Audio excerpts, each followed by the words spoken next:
लेकिन गाय जो है साक्षात तो संज्ञा मतलब करते समय अगमर्षण का एक मंत्र बोल के वो मंत्र पीछे की तरफ जल को डाला जाता है।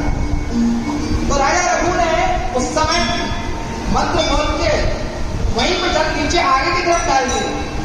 रावण ने वो दृश्य देखा तो कहा, अरे राजन, तुम तो मूर्ख के मूर्ख हो, ये कोई संज्ञा होती है ऐसे? तुम अपने आप को राजा मानते हो, अरे तुम्हारे गुरु को तुम लज्जित कर रहे हो। राजा ने कहा, पहले आचमन किया, प्राणायाम किया, फिर अपने गुरु के बताए हुए मार्ग पर ही चल रहा हूं, मैं उन्हें लज्जित नहीं कर रहा। तो रावण ने कहा, भाई जल पीछे डालना चाहिए, तुमने तो आगे डाल दिया। राजा रघु ने कहा, जब मैं संध्या कर रहा था तो मेरे चिंतन में एक बात आई कि कुछ दूरी पर, यहां से 100 कोस दूर पर एक शेर गाय को मारने वाला, वो गाय के ऊपर आक्रमण कर रहा था और मेरे पास उस समय धनुष नहीं था, मैं तो संध्या कर रहा था, लेकिन शेर को मैं मारूं कैसे? तो मैंने प्रयोग दूसरा कर दिया, पानी पीछे गिर के आगे डाला, इतने में वो शेर मर गया, वहीं वो शेर की मृत्यु हो गई। अब रावण ने सोचा, रावण की हालत खराब हो गई, इतना ताकतवर पानी यहां डाल के शेर मार दिया। तो रावण सीधे दौड़ के गया वहां पर, जहां पर देखा कुछ दूरी पर गाय वहां पर घास को चल रही है और शेर मरा हुआ पड़ा। रावण दौड़ के गया मंदोदरी के पास, मंदोदरी से कहा, भाई तुम्हारा ये सुहाग का जो सामग्री हटा दो सब, अब मेरी लच्छू होने वाली है, कुछ देर में कुछ होने वाला है। भवानी दे जाने ऋषिचर सब। और अब धर्म की जब बार बार हानि होने लगी और नदियां, पर्वत, समुद्र, इन सबका भार जब पृथ्वी सहन न कर पाई, तो पृथ्वी देवी गाय का रूप धारण करके ब्रह्मा जी के पास पहुंची। हमारी कामना नहीं है तो गाय की सेवा से हमें प्राप्त नहीं हो सकती। यहाँ तक कि भगवान राम का वंश भी गाय से ही आगे बढ़ा। दिलीप जी महाराज का वंश कैसे आगे बढ़ा? वो माता की कृपा से आगे बढ़ा। भगवान राम के आगमन की में मुख्य भूमिका वो माता की।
और भगवान शंकर की उस बात को सबने माना, स्वीकार किया और स्वीकार करके वहीं पर जहाँ थे वहीं खड़े हो गए।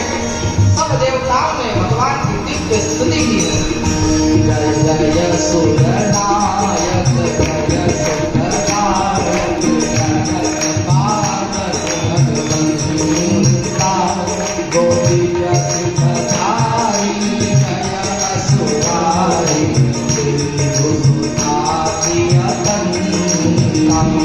पावन सुर धरणी अद्भुत करणी हर मन जानकी कोई जो सहज अनुग्रह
है जिसका पाठ रोज करना चाहिए, हर मनुष्य को करना चाहिए। भगवान के प्रकट होने के लिए सब ऋषियों ने समूह में, सब देवताओं ने समूह में इस स्तुति का दान किया।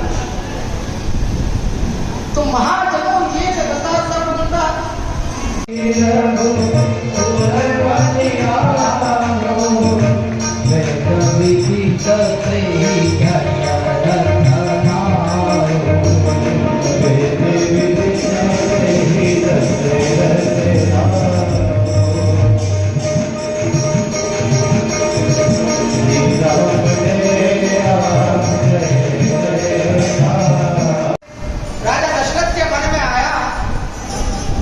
संतान ही नहीं है, और जब संतान अपने ऊपर ले लेंगे और उस कष्ट को हर लेंगे।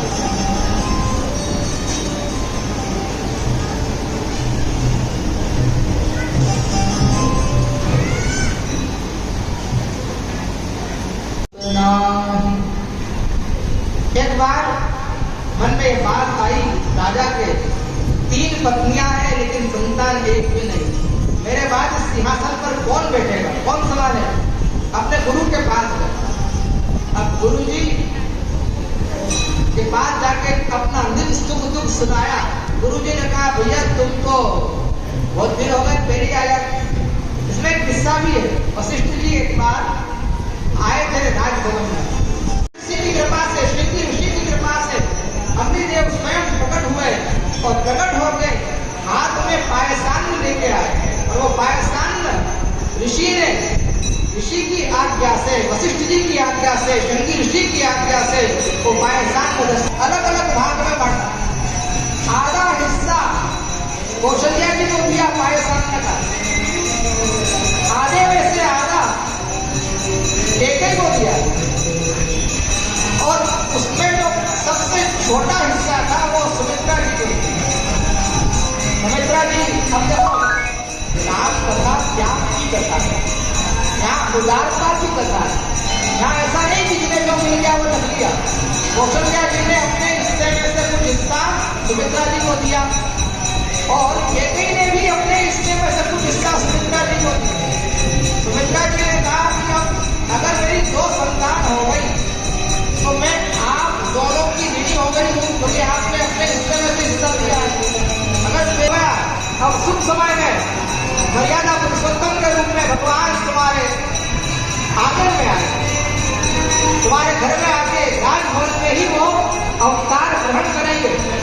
और अब जब समय बीता, तीनों रानियां गर्भवती हुई है, और ऐसा लग रहा है जैसे ये जो रानियां है, ये रानियां जलती जलती मंदिर के समान दिखाई दे रही है। शोभा विधान बड़ा सुंदर उनका रूप और प्रकाशित हो गई है, बहुत सुंदर स्वरूप हो गया। और अब भगवान के आने का समय है। तो भगवान जब आए हैं तो भगवान के आने से पहले 9वीं तिथि उनके पास पहुंची। भगवान के पास ज्योतिष में चतुर्थी, 9वीं और चतुर्दशी ये तिथियों को नित्या तिथि माना जाता है, और इसमें कोई भी शुभ काम नहीं किया होता है। 27 दोनों को जोड़ेंगे 9 होगा, 36 6 दिन को जोड़ेंगे 9 होगा, कुल मिला के 9 जो होता है पूर्णांक होता है। भगवान दोनों पुरुषोत्तम बन के पधारे, मर्यादा पुरुषोत्तम बन के पधारे, तो 9वीं के पावन दिन को भगवान ने चुना है। भगवान सूर्य वंश में आए हैं, इसीलिए भगवान ने मध्याह्न काल का समय चुना, जब भगवान सूर्य अपने प्रचंड किरणों के साथ आकाश मंडल में रहते हैं। अभिजीत मुहूर्त में मध्याह्न काल को भगवान ने चुना है। और कौन से महीने को चुना? मधु मास।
सम्मान के साथ मैं सबको आमंत्रित करना चाहूंगी एजीबीएसएन के सदाबहार अध्यक्ष आदरणीय भाई साहब दिनेश भाई साहब, सभापति जिनका भी मैं नाम ले रही हूँ, सभी से निवेदन है कि उनकी पत्नियां भी प्लीज आरती के लिए पधारे।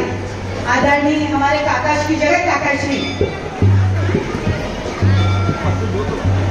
आदरणीय देवी भैया भाई साहब, आप तो मंच पर है।